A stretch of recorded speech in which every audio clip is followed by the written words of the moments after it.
গর্ব করে বলে, হুজুর আলহামদুলিল্লাহ পায়ে গেছি 4 কোটি ব্যাংক থেকে। সুদে নিছে, কিন্তু বলতেছে আলহামদুলিল্লাহ। কথা বলেন না কেন?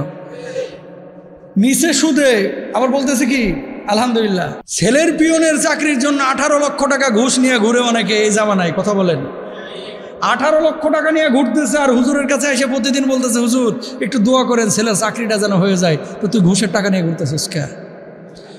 ঘুষের টাকা নিয়ে ঘুরবা আর ওইদিকে দোয়া চাইবা, কাজ হবে না, হারাম।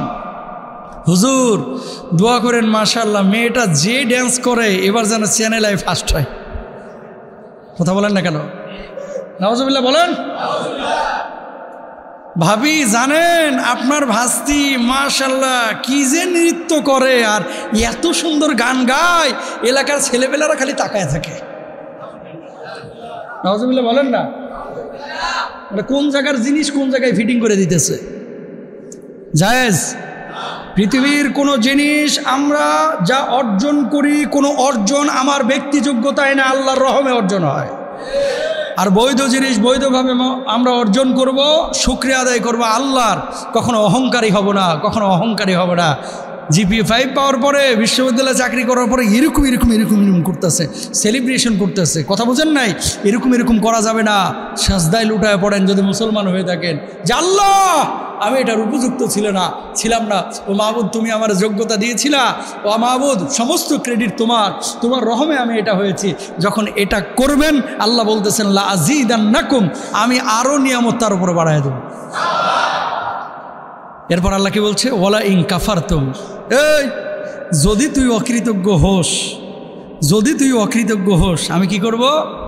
আমি তোর থেকে নিয়ামত ছিনায় নিব। দিছি 2টা, ছিনায় নিছি 4টা, লাভ হইল কোনো লাভ নাই। Be careful.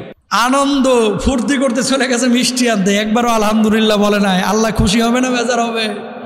বেজার হবে। কারণ আপনার মেয়ের মতো অনেক বাবার মেয়ে আছে যাদের মেধাটা ভালো নাই, অনেক ছেলেরা আছে যাদের মেধাটা ভালো নাই, পাগলের মতো হয়ে গেছে। পাবনা গারদে এগুলোরে ঢুকার পাবনা মেন্টাল হসপিটালে এগুলোরে ঢুকে রাখা হয়েছে। তার মানে কি? মানুষের কোনো ক্রেডিট নাই ভাই, বুঝেন? আমি যে বক্তা হয়েছি, হুজুর হয়েছি, ভাঙা কণ্ঠে আপনাদের সামনে কথা বলতেছি, এখানে আমার কোনো ক্রেডিট নাই। আল্লাহ তৌফিক দিতেছে, তাই 2টা কথা আপনাদেরকে বলতেছি। কথা বলেন ঠিক কিনা?